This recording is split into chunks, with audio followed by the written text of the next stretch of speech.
In this episode, we talk about teams that should consider going after Aaron Rodgers in 2025, the Eagles' new offensive coordinator, and my thoughts on the new NBA All-Star format. Episode 60 of N1 from the End Zone starts now. Yo! You're watching the latest episode of N1 from the End Zone. Please click on that subscribe button so you can be notified when the latest content drops. Now, let's kick it. Hello and welcome everybody to N1 from the End Zone with your host, King NPV. Now, ladies and gentlemen, before we get into it, I just want to take a moment to thank all of you guys, my subscribers, as we continue to grow. We've now eclipsed over 10,000 subs, and to be precise, 10,100 subs. I appreciate all your love. I appreciate all your support. Don't forget to click on that subscribe button. Leave a comment on the video. I want to know if you agree or disagree with my takes. I'm here for you guys. I love you guys. I appreciate everything you guys have done for me and my channel as of late. Now, without further ado, let's get into this week's topics. Topic number one, ladies and gentlemen, let's talk about teams that should actually consider going after Aaron Rodgers. Realistically, we've seen better days for Aaron. Last year, not the best year, coming off that gruesome injury, and his last year with Green Bay, he was on the decline. They missed the playoffs. So back-to-back seasons where he's been fully healthy, missed the playoffs. So clearly there's been regression. He's not the same guy he used to be in his prime. With that being said, I still think he can offer a team a lot if he has the right head coach or the right offensive coordinator supporting him. And I think he can help train and develop a quarterback, provide that knowledge, provide that wisdom, similar to what he did for Jordan Love when he was in Green Bay for the 2 or 3 years before Jordan Love became the starter over there.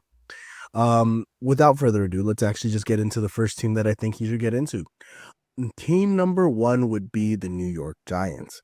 Why do I think the New York Giants would be the perfect fit? Because he's already in New York. Brian Daboll did phenomenal things for Josh Allen when he was in Buffalo. His first year as a New York Giants head coach, he got Daniel Jones to the playoffs. Granted, they had Saquon Barkley on that roster, but giving the Giants a quarterback the caliber of Aaron Rodgers with the weapons that they currently already do have would be a significant upgrade than what they had last year, especially with Daniel Jones leaving and then going to Danny DeVito or whatever the fuck his name is. I forgot. With Aaron Rodgers there in New York already and going to the New York Giants, it would help Brian Daboll solidify his position as a head coach, especially if they go and draft a quarterback. I already don't like Joe Shane for the moves that he made last year, basically handing the Eagles a championship thanks to Saquon Barkley. Yes, granted, he didn't have a big Super Bowl, but he carried the Eagles throughout the regular season, and then Jalen Hurts just had to show up in the Super Bowl, and he showed up and he showed out. With that being said, the second team I think that should consider going after Aaron Rodgers would have to be the Pittsburgh Steelers. Pittsburgh Steelers right now don't have a quarterback. They haven't made a decision on bringing back Russell Wilson or Justin Fields. If they were to bring back somebody, I think they should bring back Justin Fields. I think the ceiling is high with Justin Fields. They saw what they were able to do with him as the starting quarterback through the first 6 weeks before they transitioned to Russell Wilson. He's younger. The potential is high, and I think another year in that system is going to be able to elevate Justin Fields. But if they do decide to bring back Justin Fields and they want to continue to develop him, the quarterback that they should bring in to help develop him would be Aaron Rodgers. Aaron Rodgers is a veteran quarterback, Hall of Fame caliber quarterback who can guide Justin Fields in what he needs to properly do to prepare for a game. No offense to Russell Wilson, because I think he did that for Justin the 1 year they were together, but I still think Aaron Rodgers is a significant upgrade over Justin Fields, even though the numbers don't necessarily show it. I think Russell was able to benefit from Arthur Smith, offensive coordinator that he trusts, and realistically, the Jets, they didn't have somebody that was like that. Nathaniel Hackett, not the guy. I'm sorry, not the guy. Not the guy at all. And then basically they just let Aaron do what Aaron wanted to do throughout the remainder of the season. That's why I think if you put Aaron Rodgers with the Steelers, give him Arthur Smith, give him the weapons that they currently have, I think Aaron Rodgers would be able to flourish. The third team that I think should pursue Aaron Rodgers realistically is the Las Vegas Raiders. The reason why, Pete Carroll, in my personal opinion, I think he's a Hall of Fame head coach. His resume speaks for himself. Won a national title, won a Super Bowl, multiple time division champion. Um, Definitely stacked resume. Now he's with the Las Vegas Raiders, who don't have a quarterback. Aaron Rodgers sending him there to help build that culture, which would be ironic because Devontae Adams was literally just there, and now he's with the New York Jets. And for Aaron to go over there would be just crazy. I think it would do a lot for the culture, especially because it doesn't have one. It's been years since the Las Vegas Raiders were actually viable and contending for anything. So Aaron Rodgers going to Las Vegas would be a breath of fresh air for the Las Vegas Raiders, especially because they need it. And the lifestyle, I think, in Las Vegas would resemble that of what he's used to in New York, and that's something I feel like Aaron Rodgers has been looking for. Another team that I think that he could consider might be the Tennessee Titans. Realistically, I don't know if that's really a strong possibility, but they need a quarterback. Will Levis is not the guy. I know they got the number one pick, um, but Will Levis is definitely not the guy. Tennessee has a lifestyle that might suit Aaron. I think he has a house out there right now, uh, and he might just want to move to Tennessee, live the lifestyle, help develop the next quarterback. Who knows? Who knows what Aaron's plans are? I could also just see him retiring, to be frank with you. Um, he had a great career, Hall of Fame caliber quarterback. He doesn't have anything to prove anyone else. He shouldn't be putting his body or his brain on the line, taking hits at the age of 43. So if he calls it a career, I don't blame him. He's done enough. Hall of Famer. And yeah, if realistically, I think the teams that he'd have the most impact are the New York Giants. Not even the New York Giants, but realistically the Pittsburgh Steelers, because I like Mike Tomlin and Aaron Rodgers as a pairing more than I like Pete Carroll and Aaron, and I like Brian Dable. Actually, I like Brian Dable with Aaron Rodgers. That's a great pairing. That's an offensive-minded head coach with the offensive with a Hall of Fame caliber quarterback. So that could work, could make the Giants viable for a wild card spot, but realistically, I don't think they'll be contending for anything anytime soon. Moving on to our next topic now. Did the Eagles hire the right offensive coordinator? We'll be right back. Guys, have you heard? Nelson, tell the people. Shady Mob Productions is an official affiliate of HBO Max. Click on the link in the description and sign up so you can watch hit series like Hard Knocks, Game of Thrones, and House of Dragons. Also, don't forget to hit the subscribe button so you can be notified when the latest content drops. If you're in the San Francisco Bay Area and want the best cut of your life, go check out Headspins Barbershop located in South San Francisco, the official barbershop of N1 from the End Zone. All right, guys. So the Philadelphia Eagles have promoted Kevin Patullo to be the new offensive coordinators for the Eagles after Kellen Moore's departure to the New Orleans Saints to be their new head coach. Realistically, my thoughts on this move. Patullo has a history with Nick Sirianni. They've been together for many, many years. So Nick Sirianni is going to somebody that he trusts. I believe this is somewhat similar to what happened with Brian Johnson, who was also another coach that was promoted into the position of offensive coordinator after Shane Steichen left for the Indianapolis Colts job. This is the fourth different offensive coordinators I think they've had in the last 4 years. And personally, I think Patullo might be a step back. I know he knows the offense. I know the team is going to be comfortable operating the offense under him, especially because he's seen what Kellen Moore's done. He's got the same weapons he had this year. He's going to have them next year, essentially, with Jahan Dotson, A.J. Brown, Devontae Smith, Saquon, and Jalen Hurts still all being there. The core offensive pieces being there, and essentially that offensive line also being there as well. But will he be able to be the same type of play caller Kellen Moore was?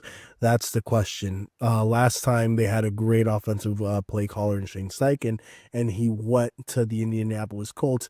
The Eagles weren't depleted of talent. They had the talent. Granted, they didn't have Saquon Barkley, But Brian Johnson, that team did not look any offensively did not look like what it looked like under Kellen Moore. And realistically, will Kevin Patullo be able to elevate that? I'm still waiting and see. I think this might not be the move for them. I think after a year, they're probably going to get another offensive coordinator, but who knows? Maybe the offense continues to roll and he can retain the job, and they gave him 2 years to operate and they win another Super Bowl or something like that. You just never know what can happen in the league. But realistically, I think this might end up being a step back. If the Eagles can remain healthy offensively, maybe they make a run and the offense is great. If they suffer injuries, maybe he still retains his job. But I think it's going to be a couple of years of me really seeing how the Eagles offense operates, or maybe it'll take me half a season. It just depends on what we see Kevin Patullo be able to do with all the pieces, with all the weapons that he has at his disposal as the new offensive coordinator for the Philadelphia Eagles. Um, I think I would have gotten with somebody more experienced, especially because we saw what that experience was able to do for Jalen Hurts and the Eagles in their Super Bowl run. That offense looked phenomenal, putting up over 50 points in the NFC Championship game, 40 points in the fucking Super Bowl, blowing out the reigning defending champions. Even I think in the wild card game, they put up points. That offense under Kellen Moore looked amazing. And will Kevin Patullo be able to get a fraction of that? That's for me to wait and see. I don't know. I don't know. I don't like the hire personally. I think they should have gone with somebody more experienced, especially to deal with all that talent that the Eagles have. But we'll wait and see. I think the Eagles are going to be fine next year. It just all depends on their health. Offensively, they're stacked. Defensively, they have a lot of young talent that they drafted. Eagles are going to be competing for years to come. Now, their only real threat at this point would probably be the Commanders, and we'll wait and see there. We are wait and see on what the Commanders also do. So we'll wait and see. We're wait and see on the new offensive coordinator, but I don't think it was the right move.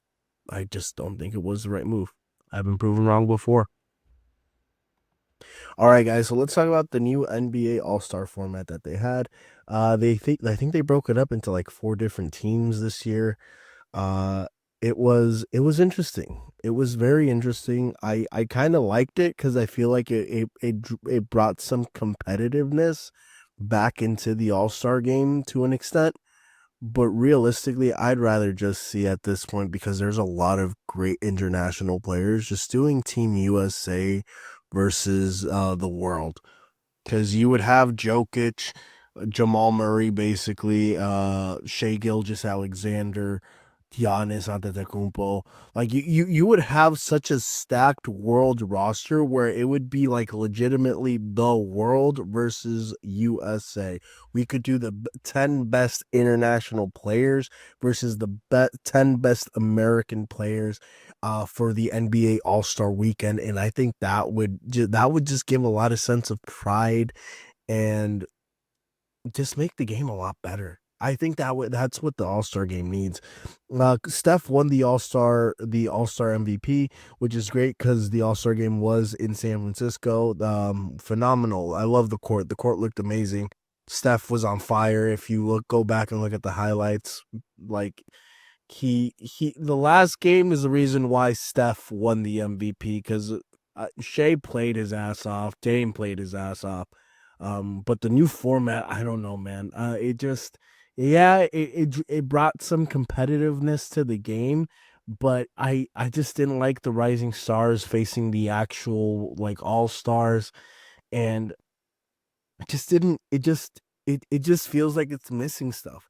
Like, I thought it was cool. That it was definitely a spectacle when they did the intros and they brought the players out and everything. I think that's always cool, but it's lacking what the early 2000s had over the last like 10 to 15 years. That level of competitive, it's just been too chill, too chill. Everybody just wants to be kumbaya, brother.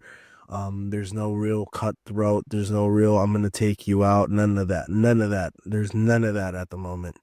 But that's just my opinion.